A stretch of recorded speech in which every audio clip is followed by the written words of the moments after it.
Before moving ahead, let's take a quick look backward. To review, the first step to positive communication is feeling good about yourself. Step 2 is to consistently practice habits of courtesy with patients and others. Step 3 is to use positive spoken communication all of the time. Step number 4 is to ask the right questions and to listen carefully to the answers. Listening will enable you to determine what people want, need, and expect. A fifth patient relations technique is performing. Performing means prompt and efficient, as well as caring service. Typically, your performance is based on how much work you get done and how well you do it. After all, for most of us, raises and promotions are tied in to how well we do our jobs. However, performance cuts across all aspects of human relations. How many times have you promised someone you'd do something and then failed to follow through? It's usually something little, like taking out the garbage or picking up the dry cleaning. We've all fallen down on our performance from time to time. When that happens, the reaction we get is always negative. The reaction is not different in a healthcare environment.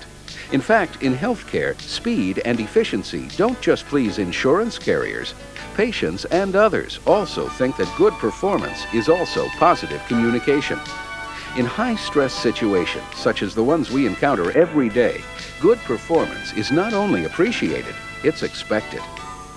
Although everyone expects us to perform routine functions, performance is also closely tied to delivering on our promises.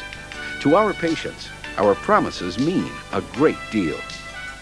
I'm not certain where we go next in treating your back. I'm going to refer your case to our Utilization Management Committee to discuss whether seeing an orthopedist would help you. Well, something has to help me. In the meantime, can I get something for this pain? I can't stand it any longer. We'll see what we can do. Do you want to go ahead and get dressed now? Okay. Mrs. Cummins, the doctor thinks it might be a good idea to have an orthopedist look at your back. Fine. How can I do that? Can I go tomorrow? My back is killing me. I can tell it's hurting you. Our utilization department will review your case to determine the most appropriate treatment. Then, if it's decided you do have an urgent need to see a specialist, a nurse will telephone you with a number to call. Otherwise, you'll get a referral form in the mail in a week to 10 days. Then, just call the number listed and take the referral form with you to the specialist, okay? I think I understand. It sure seems complicated just to see a specialist. I think it'll be all right as long as I can get something for this pain. Sure, I'll call in a prescription for you right away so you can stop and pick it up on the way home. Now, what pharmacy do you use? After getting a doctor to write a prescription, the nurse calls the pharmacy. The line is busy. She hangs up. Another patient needs to be seen in an examining room, and then she is off duty for the day. Meanwhile, the receptionist gets a telephone call. Internal Medicine Department, this is Linda Ryan speaking. How may I help you? Hello, this is Fran Cummins. You can help me by finding the nurse who was supposed to call in my prescription.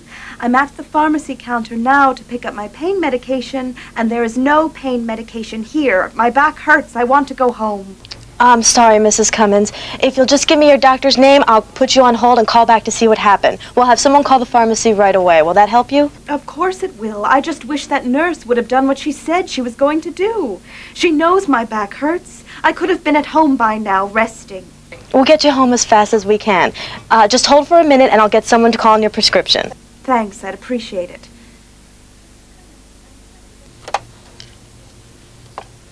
Mrs. Cummins, I'm sorry, that took longer than I thought it would. It's going to take a little bit longer for them to call in your prescription. The nurse is off duty and the doctor's in with a patient. Now, I know this is inconvenient, but do you think you could go on home and check back with the pharmacy later on today? Of course I can check back, but I need something now for this pain. In this example, the nurse and the receptionist were pleasant and used positive communication in the way they spoke and listened to the patient. Both the doctor and nurse did a good job of explaining the referral process. But the patient's acceptance depended on her perception that her needs would be met. From the patient's point of view, the encounters were negative. Where did things go wrong? Back at the beginning of these sessions, we talked about some of the benefits that you would gain from using this concept. These benefits included doing your job easier, getting positive feedback from others, improving the image of the facility and yourself as well, and creating a more pleasant work environment. Here's another important benefit. Positive communication can help you deal with those negative encounters so common in healthcare. You know the ones. You're on top of the world, just radiating warm feelings, and then it happens. A negative encounter loaded with negative communication. Could somebody help me? Anybody? What is your problem? What do you mean, what is my problem? What's your problem? I've been sitting in this room in this paper outfit for more than an hour, and nobody's bothered to even stick their head in the door, let alone examine me. Do you have doctors here? Of course we do, sir. They're very busy. You'll just have to wait a few more minutes. No, I won't have to wait a little longer. I'm going to put my clothes on, and I'm leaving here if you can't tell me when I can see the doctor. I do have other things to do. Unfortunately, so does the doctor. He'll be with you soon. No, he won't be with me soon. I'm getting dressed, and I'm out of here. What did you think of this incident? Now, listen to this episode again. We've made some changes. See if you can identify some positive communication techniques that are used. Could somebody help me? Anybody?